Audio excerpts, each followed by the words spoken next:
The final question over there, please. Thank you. My name is Yusmadi Yusof. I'm from Malaysia, Member of Parliament. On confluence of civilizations, I'm for what Excellency say about collaborative entrepreneurship, so to speak. But being a young leaders here, I would like to ask your suggestion, because for me, I'm struggling to really understand Mahabharata, and even to understand Sangho Yangyik.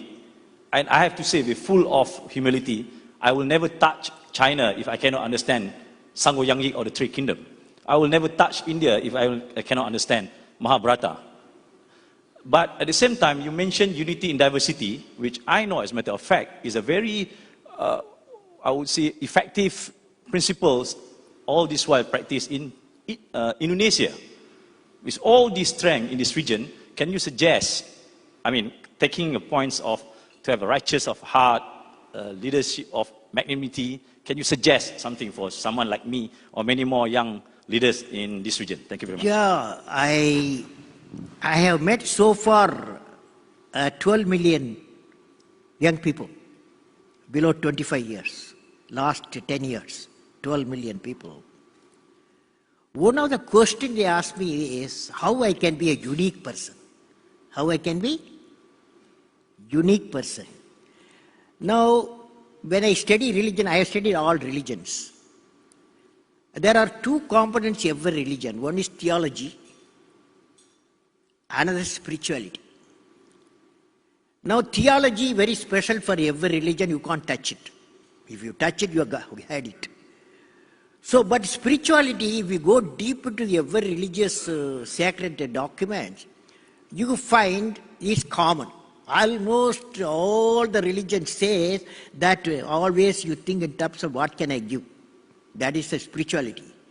So I am advocating, why not we connect the spirituality component of the religion and get a bridge, get a bridge to religions, that society and then civilization. That's my push.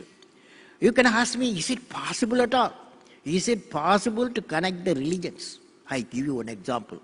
Somewhere southern part of India, there's a place called Tumba. Tumba, there was my guru, my teacher was Vikram Sarabhai. He wanted to establish a space research center there because the equatorial region, the equator is passing through nearest area. So he wanted about 400 acres of the land.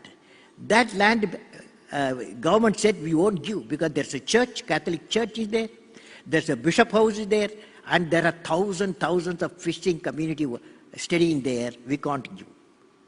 Now my guru, he is a very man of steadfastness. He said, you give me solution, how do I get that land? They gave other type of land.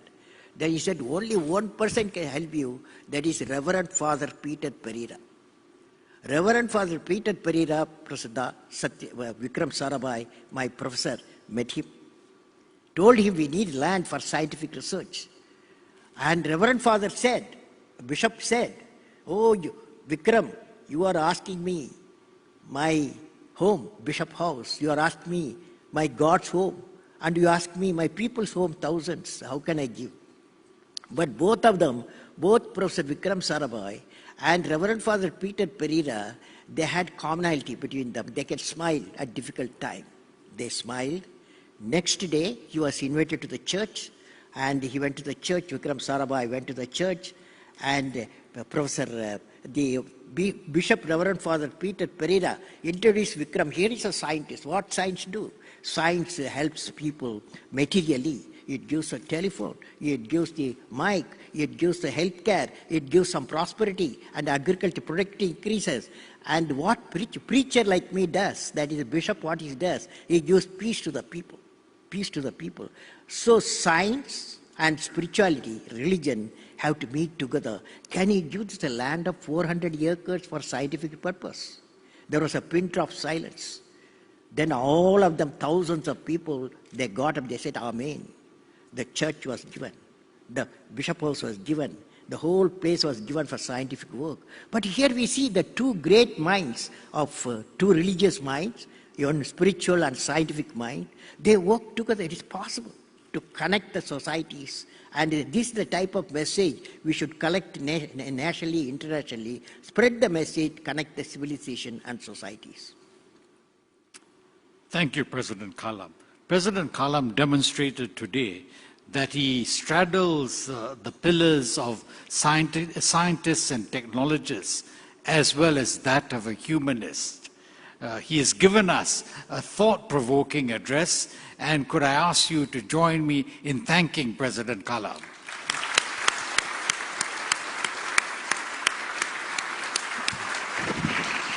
Thank you, Your Excellency, Dr. Kalam and Ambassador Barry Desker.